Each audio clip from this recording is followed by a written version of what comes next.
بسم الله الرحمن الرحيم الحمد لله كما هو أهله اللهم صل على محمد وآل محمد. Nous sommes tous dans ce bas monde, mais nous ne le concevons pas de la même façon.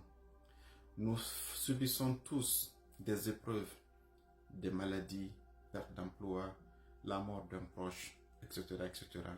Mais nous n'affrontons pas ces épreuves de la même façon. Il y en a qui sont stressés, il y en a qui arrivent à les surmonter sans la moindre souffrance intérieure. Nous sommes tous parfois tentés par le péché, mais nous n'avons pas tous les mêmes forces pour résister à ces péchés. Aujourd'hui, Inch'Allah Ta'ala, nous voyageons avec l'imam Sajjad alayhi salam, qui est le fils de l'imam al-Hussein, et donc qui est le 4e imam de l'islam, et avec lui, nous allons découvrir le secret des prophètes, le secret des imams, le secret des infaillibles, pour faire face à ce monde, réussir à dompter le stress, réussir à dompter Satan, réussir à ne pas succomber à les tentations pécheresses. L'imam Sajjad alayhi salam est né le 4 Sha'ban, nous sommes durant ce mois, et aujourd'hui avec lui nous allons essayer de comprendre quand Dieu dit aux prophètes de se repentir, quel est le sens de repentir des prophètes, Inch'Allah Ta'ala. Pour commencer, sachons que dans l'islam, contrairement à ce qu'on vous dit souvent, il n'y a pas que 2 groupes au paradis et à la résurrection. Il y a 3 groupes en réalité. Nous pensons seulement qu'il y a ce qu'on appelle les gens de l'enfer et les gens du paradis. Mais il y a une 3e catégorie dont on ne nous parle pas souvent. Et ça, c'est une erreur qui est très grave.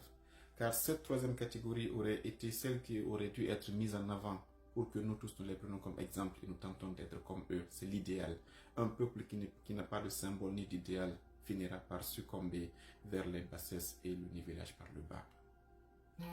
La sourate al-Waqi'a, bismillahir rahmanir rahim, quand Dieu dit bismillahir rahmanir rahim, wa kuntum azwajan thalatha, il dit à la résurrection vous serez 3 groupes.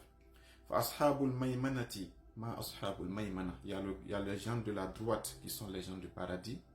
Wa ashabul mash'ama, il y a les gens de la gauche, les gens qui sont dans la malédiction. Il dit ça, c'est les gens de l'enfer. Il dit was-sabiqun as-sabiqun, mais il dit après tous ces 2, il y a un groupe qui est au-dessus de tous les 2. Il dit ce sont les premiers, ce sont les devanciers. Ce sont eux qui ont été ceux qui ont réussi, ce sont eux qui ont eu ce qu'on appelle les plus hauts degrés de la perfection. Il dit Ulaika humul muqarrabun. Ces gens-là seront ceux qui seront les plus rapprochés de la miséricorde d'Allah, qui seront les plus proches d'Allah subhanahu wa ta'ala. Mais Allah dit cette 3e catégorie, il y en a eu plusieurs dans le passé, mais à la fin du monde, il n'y aura que peu de gens à la fin du monde qui seront comme eux, et comme nous le voyons aujourd'hui. Ces gens, ce sont les prophètes, ce sont les imams, et ce sont les gens qui ont tenté d'atteindre le degré de ces 2 catégories dont je viens de citer. Et eux, ils voient le monde différemment. Ils voient les épreuves différemment. Ils voient les maladies différemment. Ils voient la mort différemment. Et c'est leur secret qu'on tente de faire aujourd'hui, partager avec vous. Essayant, en espérant que cela puisse tous nous sauver et nous donner une vie heureuse à partir de maintenant, Inch'Allah Ta'ala. Par rapport aux dons, ces gens-là, quand ils donnent, c'est-à-dire, ils ne voient pas le fait de rendre service comme étant un fardeau. L'imam Hussein alayhi salam nous a dit, quand Allah t'envoie un mendiant pour te demander quelque chose, ou quand ton frère ou ton ami te demande un service, l'imam Hussein te dit que ce service qui est requis de toi est une porte qu'Allah t'a ouverte. Si tu arrives à faire le service demandé avec fierté et avec vraiment plaisir pour rendre grâce à Allah subhanahu wa ta'ala, c'est que tu as accédé à cette grâce qu'Allah t'a ouverte. Il dit donc fais tout pour ne pas refermer cette porte sans y entrer. Autrement dit, fais tout pour rendre service. Eux ne voient pas le fait continuer quelque chose comme étant un fardeau ou diminuer ta richesse ou prendre ton temps. Autrement dit, quand on te demande service, c'est que Dieu t'a tendu une corde pour te pouvoir encore t'élever plus vers lui. Ne rate pas l'occasion. Ça c'est quand ils sont donneurs. Ils donnent, et quand ils donnent, comme on le dit ici, dans la sourate Al-Insan, l'intention qu'ils ont de donner, c'est fillahi subhanahu wa ta'ala, c'est à cause d'Allah qu'ils donnent, ce n'est pas pour être récompensé. Donc eux, quand ils donnent, la nuriduminkum jazan wala shukura, je n'attends de vous ni merci, ni aucune contrepartie. Ça c'est quand ils donnent, ils sont comme ça. Ils ne donnent pas en attendant une contrepartie, ni même dire un merci.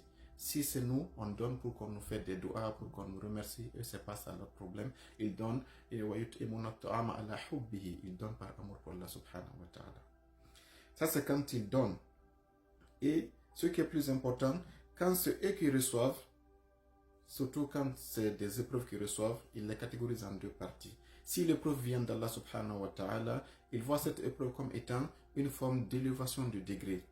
Imam Sajjad alayhi salam, qui est notre imam du jour, il a un livre qui s'appelle la Sahifatu Sajjadiyya, que je vous recommande. C'est le livre le plus authentique chez les chiites après le Saint-Coran.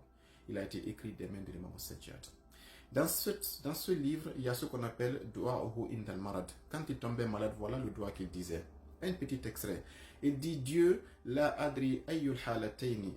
Je ne sais pas entre les deux états lequel mérite plus que je te remercie. Entre l'état de santé et l'état de maladie, subhanallah. Quand ils sont malades, ils disent: Dieu, je ne sais pas entre mon état où je suis malade ou l'état où j'étais en bonne santé, lequel mérite que je te remercie le plus. Car quand j'étais en bonne santé, tu m'avais donné ta force et ta santé pour que je puisse t'adorer. C'est une grâce. Sans cette grâce, je ne vais pas au paradis.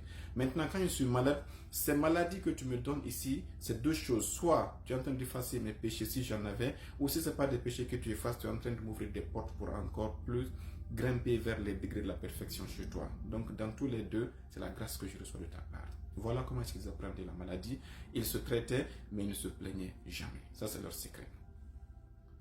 Et quand ils subissent les épreuves de la part des hommes, un voisin, un collaborateur de travail, ils voient cette personne comme étant une mission pour eux. Imam Sajjad alayhi salam, quelqu'un est venu l'insulter un jour. L'intéressé est parti, Imam Sajjad est allé chez lui, il a frappé à la porte, il a dit: tu es parti, tu as dit quelque chose, que je suis mauvais, que je fais ça, que je fais ceci, que j'ai plusieurs des tonnes de mauvaise qualité. Il dit: si ce que tu as dit sur moi est vrai, je te remercie. Tu viens de m'informer de mes défauts. Donc, c'est astaghfirullah ali. Je vais demander à Dieu de me pardonner car tu m'as informé de mes défauts. Et je te remercie. Tu m'as montré mes défauts que je ne pouvais pas voir. Mais au contraire, si ce que tu as dit sur moi était un mensonge et que tu as menti sur moi, ce que tu as un problème chez Dieu, c'est astaghfirullah alaka. Je vais demander pardon pour que Dieu te pardonne. Parce que si je ne te pardonne pas, tu n'iras pas au paradis. L'être humain a tremblé et il a fléchi. L'imam Sajjad n'a pas riposté, il n'a pas insulté, il n'a pas crié, il a juste voulu sauver la personne. Parce que lui, quand il rencontre une personne de mauvaise qualité, cette personne est une mission pour lui, donc il doit la sauver, et il a réussi à sauver la personne. Ça, c'est l'imam Sajjad alayhi salam. C'est le secret des prophètes et des personnes qui sont élues. Face au péché, il voit le péché d'une façon différente. Allah dans le Saint-Coran dit: celui qui mange l'argent de l'orphelin avec injustice,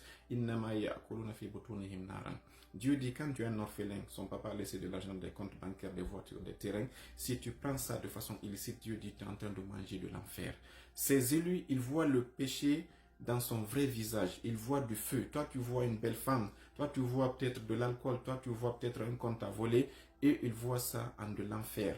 Donc, parce qu'ils voient que c'est l'enfer, ils voient cela comme étant de l'eau puante qui sort des WC, ils ne vont jamais manger l'argent de l'orphelin. Car c'est comme si tu prenais un verre d'eau sale et tu buvais. C'est impossible. De la même façon que c'est impossible pour toi de boire de l'eau salée et de l'eau sale ou souillée, ou de mettre ta main dans le feu, les élus, eux aussi, ils voient le péché comme du feu. Donc, jamais ils vont commettre le péché.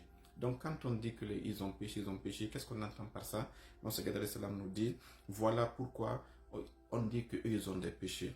Dans son doua de Saif Sajjadiyya que je viens de vous dire, je vais lire quelques extraits.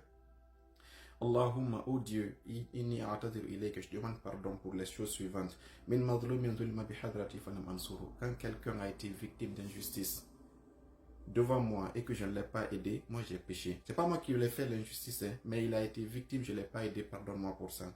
Quand quelqu'un me fait du bien et que je ne l'ai pas remercié, pardonne-moi, j'ai péché. Quand quelqu'un me fait du mal, il demande pardon, que je le pardonne, je ne l'ai pas pardonné. Dieu, pardonne-moi pour ça. Pardonne-moi parce que je n'ai pas réussi à pardonner quelqu'un. Moi, je ne fais pas de mal, mais quand on me fait du mal et qu'on me demande pardon et que je n'arrive pas parce que je suis fâché à ne pas le pardonner, Dieu, j'ai péché devant toi, pardonne-moi.